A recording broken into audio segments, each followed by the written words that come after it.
Alright, so here we have the Serengeti Earth Collection Dingbats notebook. Just to give you a couple of things about it. It's got 100% recycled paper with vegan, degradable faux leather cover, acid-free foundation-friendly paper, expandable pockets, 2 bookmarks, pen holder, elastic closure, opens flat. That is something that a lot of people have commented. These notebooks open beautifully, and I am going to show you how to break in this notebook as well. 184 numbered pages, 3 index pages, 2 key pages, and location infographic spread. And it's something that I wanted to highlight here that Dingbats notebook says, which I really liked, said, "I passionately believe that there is still a place for this most traditional of materials in today's high-speed digital world. You need something that's more tactile, more personal. Our range of Dingbat notebooks let you choose the design, material, and color that reflects your personality." And I absolutely agree with that. I think in today's world of technology, this is why I bullet journal, it's just wonderful to be able to hold something in your hand and be creative. So looking at the cover, it feels beautiful again. It's lovely, soft faux leather. You have this embossing with the acacia tree, a little giraffe, and 2 men standing behind, representing the Serengeti. It's a lovely tangerine color, and you have the Dingbats logo embossed at the back. The elastic band is quite firm, but it has a lot of give, so it holds the notebook well. And I must say the elastic band held up well in my previous one as well. Alright, are we ready? Oh, I'm so excited. Okay, so opening up, here's the infographic about the Serengeti National Park. There's lots of interesting information here that you can read about, just to give you that background on the national park. Okay, so beautifully done, lots of interesting information. I'm going to read this a little later. And then on the front we have some animal African print, which is perfect because this is the theme I'm going with for my January spread. Hope you're going to enjoy that. Get up soon. And then Dingbats belongs to, so this is where you'll see these are set up specifically for bullet journaling. So there's some information on how to use them.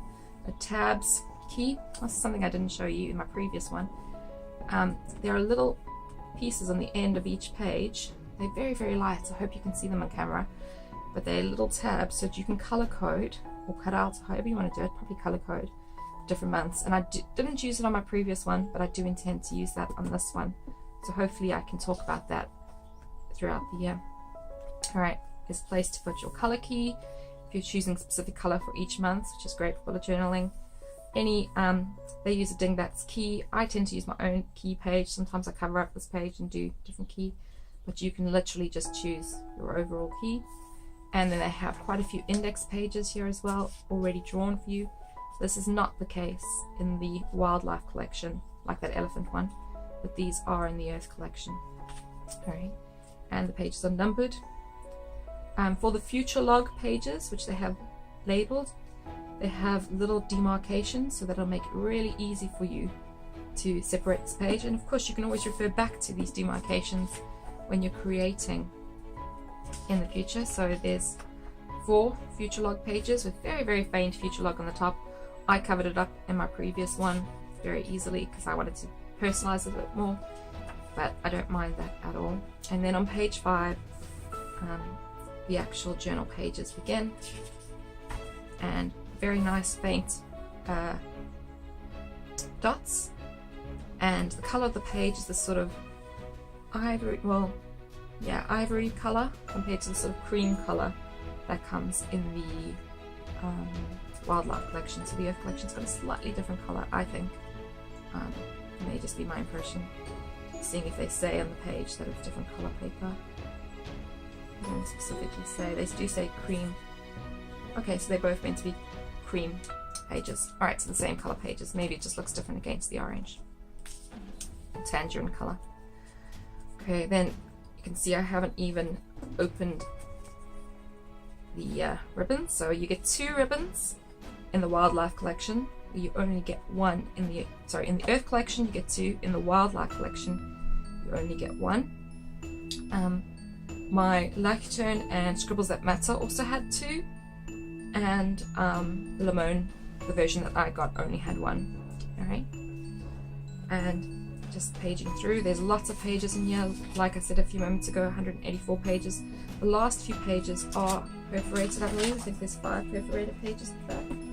Just looking to see if they are.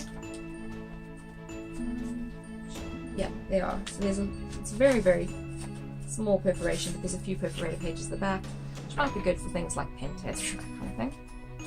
Again, this beautiful Africa Serengeti print with all these silhouettes of all these animals that remind me of home back in Africa. So I just love that. Little rhinos and zebras and ellies.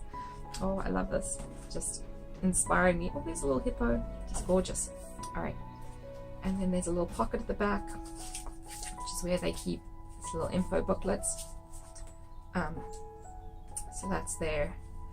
Again, the pen holder. It's quite a big pen holder. I find sometimes eventually this glue, because I use this quite rigorously, does lift up a bit, and I've just, you know, pushed it back down and it's been absolutely fine.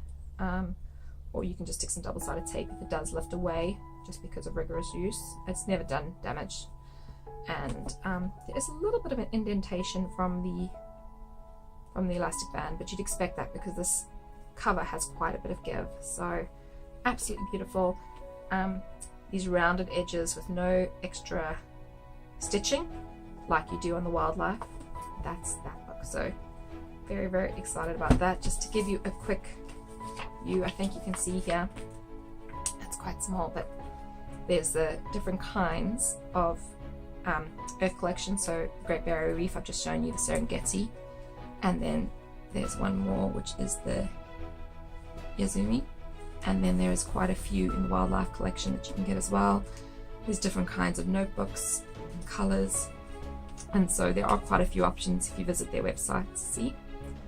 Okay, put that down here. Alright, so let me show you how to break in a notebook. If you've never done this before and you've got a new notebook or getting one for Christmas, please remember to do this. So you go to the beginning and you just, even though, I mean, with no breaking in, I literally haven't opened this before today. Look how flat that lies. But to protect your notebooks, you do want to start from the inside. Just make sure I'm right in the middle. Start from the middle pages. It's actually, this notebook, out of all my notebooks, probably needs this the least, but I still do it with all of them. And you literally just take a couple of pages each side and just make sure from the inside out you're just doing this. This will help your journals lie flat, and it'll just protect the spine from bending in a weird way and warping and that kind of thing. So it just adds longevity to your journals, and of course makes creating so much easier.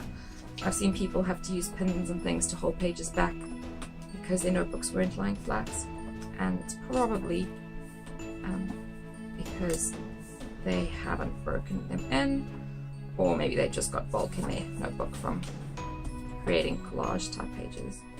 So you see, I'm just literally going a couple of pages each time and just pushing down on that spine in the middle. And you've got to do this throughout so that you'll get a really even sort of bend on the spine, and a lovely flat lay notebook. So it's well worth the step. When I first started bullet journaling, thankfully someone told me to do this, and it has meant that my notebooks have held up so much better. So if you didn't know, please do break in any new notebooks in this way, and it will make a massive difference. And you'll see. Alright, so we're there. Oh, and now my notebook's all ready for use. So if you can see, if I open anywhere, it generally lies beautiful and flat, and that is something that is a property of the Dingbats, but with breaking it in, it makes a big difference. Or somewhere else, again, lovely flat lay overall. So I hope you enjoyed my unboxing, and I can't wait to share with you my 2019 and January 2019 setup. Let me know what you're excited to see, and I'll get working on that. Alright, thank you. Bye.